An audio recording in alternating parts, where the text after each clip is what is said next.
It all began after the first month we started dating, and I don't know why I didn't end things right then and there. While I was taming a shower, he looked through all of the photos on my laptop and yelled at me cause I still had photos of me and my ex. I didn't even remember, cause I don't look at those photos and I guess I was too lazy to delete them. Also, I don't use that laptop so often since it's slow. So, yeah. I wasn't being sentimental. I've always been a nosy person and I admit I stalked his wall, his exes, even his parents, but it was all public info. I've been alone with his laptop / phone etc. but I've never ever even thought about reading his private conversations. I wouldn't do that to anyone. He doesn't care, though. He memorized my iPad password and he read everything, including some really private posts on Reddit. He yelled at me and broke up with me. He occasionally lurks in my Facebook account, because I'm dumb and I'm always like, no, he wouldn't do that again, but he always does. Today I was logged on our shared laptop and I saw in my FB app that there was some activity going on 40 minutes ago, while I was taking a shower. I looked the Chrome history, but he had deleted everything. I lost it and I started crying and he had the audacity to blame me for his trust issues and said that there is something I'm hiding, since I'm reacting this way. I tried to explain I have nothing to hide, but it's just horrible to feel uncomfortable at home. I can't even sleep properly anymore because I'm nervous if he'll decide to randomly read my messages.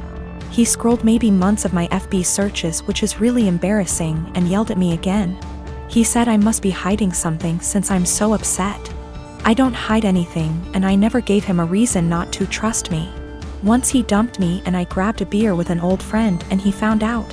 Blamed me for cheating on him and even complained to my mother. I go to therapy every week, not only because of him, I have other issues. There was this group session and I met a boy who has similar problems to mine and I felt that finally I'd have someone outside therapy to talk to. He's not my type and I didn't like him in a romantic way. I just felt we could be friends, but my boyfriend found out we've talked once, because he was snooping again OFC. And again yelled at me. He said I was a cheater and that's why he had trust issues. I've always been faithful and I didn't deserve this. I changed all my passwords, but I'm tired of feeling uncomfortable in my own home. He went out and told me I deserve this and he's right to invade my privacy and I have no right to be mad. I don't know what to do anymore. I finally picked up some courage and ended this pathetic excuse of a relationship. 2 days ago he came with his mother, OMG, to collect his stuff and also took the laptop he gave me as present. Which was pathetic. I've always cleaned as I cook so that when it gets to the end of the meal, there's minimal mess. My husband is the opposite. When he cooks, it's like a bomb went off. I've encouraged him to clean as he cooks. And if we're doing a big meal / holiday meal together, I often make sure to assign him that role. Like most people, one of us cooks, the other one cleans up. I am the better cook, so I cook like 80% of the time. He gets an easy cleanup. I'm busier than usual at work, so he's had to step up. Whenever he's done, the kitchen is a mess.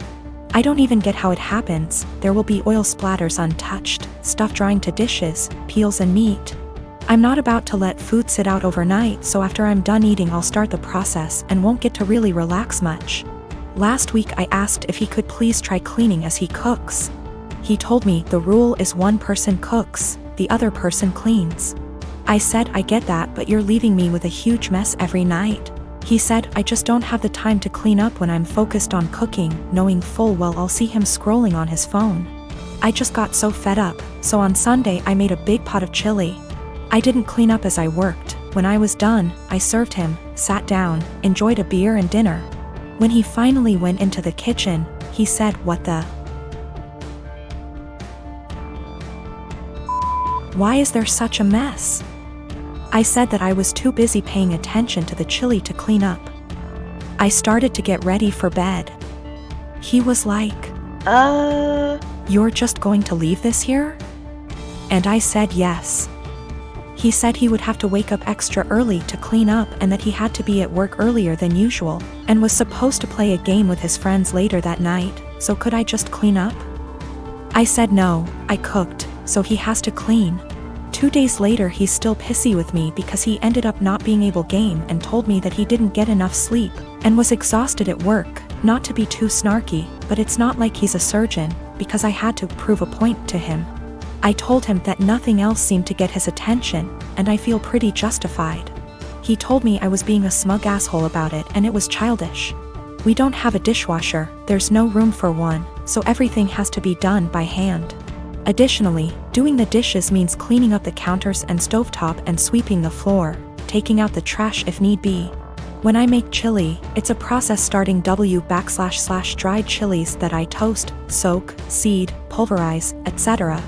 Then there's cooking the dried beans, then there's the onions and garlic and the peels, any other veggies, seeding tomato, cans of tomato, grinding the spices, etc.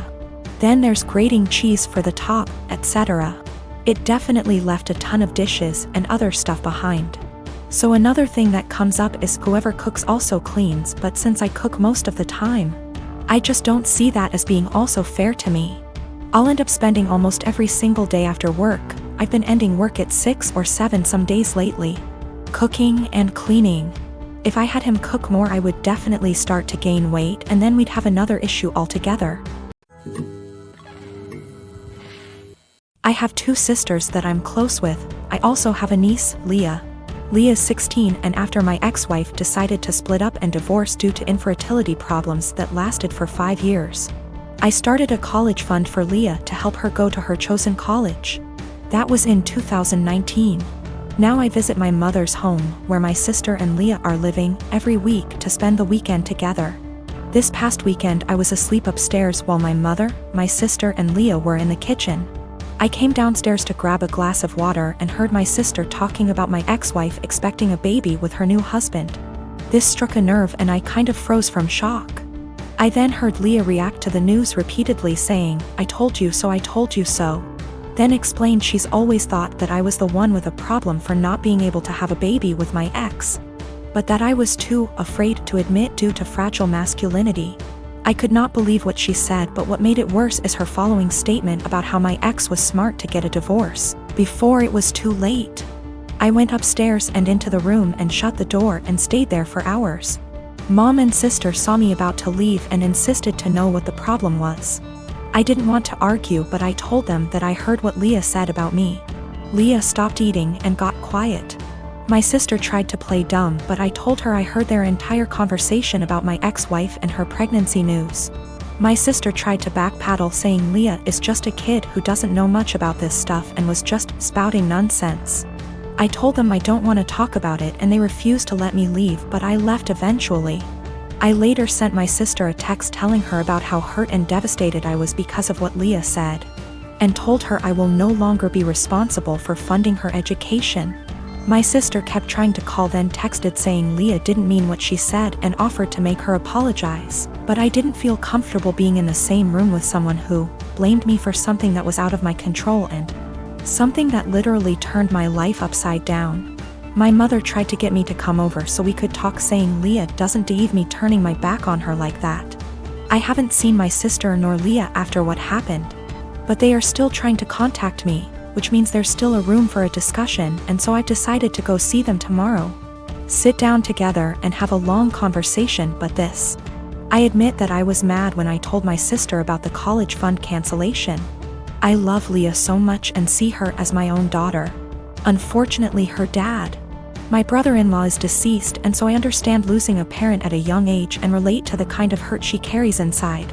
Lost my father in an accident when I was 11, and I think that sitting down and talking things out is the best option before I make any decision. Also, one more thing to clarify, both my ex-wife and I were having these fertility issues. Both sides, but since my ex-wife got pregnant soon after her new marriage, then my family thought that I was the problem originally. It is what it is, and I'm learning to not words get in my head so easily. I'm not mad at anyone, I'm just trying to move on with my life like anybody else. I recently won an all-expense-paid trip to Disney World for 4 nights, for myself and 3 guests. I am currently planning on bringing my boyfriend, my mother, and my boyfriend's mother. I know we all aren't exactly Disney's key demographic, but it honestly means a lot to our mothers that I am inviting them. Both my boyfriend and I grew up in poorer families that could never afford expensive vacations. And this is the first trip to Disney World for all of us. I know this is probably the only opportunity our mothers will ever have to go to Disney. And for now they are both in good enough health to still enjoy the rides. The problem is with my cousin, Jane, who has been hounding me to take her 5-year-old daughter, Kelly, instead of my boyfriend's mother. I know, what kind of monster am I for not wanting to bring a little girl to the place where dreams come true? Except Jane's family has already been to Disney World twice, most recently earlier this year in February. My cousin has done very well for herself. She runs a successful photography business, and her husband is an engineer. They are definitely able to afford their own vacations. If Jane wasn't so well off, I probably would consider taking Kelly if I thought I was giving a little kid a once-in-a-lifetime experience. But I'm not. She's already been twice and she's only 5. Our mothers have been 0 times. Jane's only rationale for wanting me to take her daughter seems to be that Disney is meant for kids. It's weird to go with only adults. And it'd be evil to not take a 5-year-old to Disney if you had the chance. There's also the issue of Kelly herself. She's not a completely terrible child, but she's whiny and throws tantrums regularly. I don't really want to spend a week with that.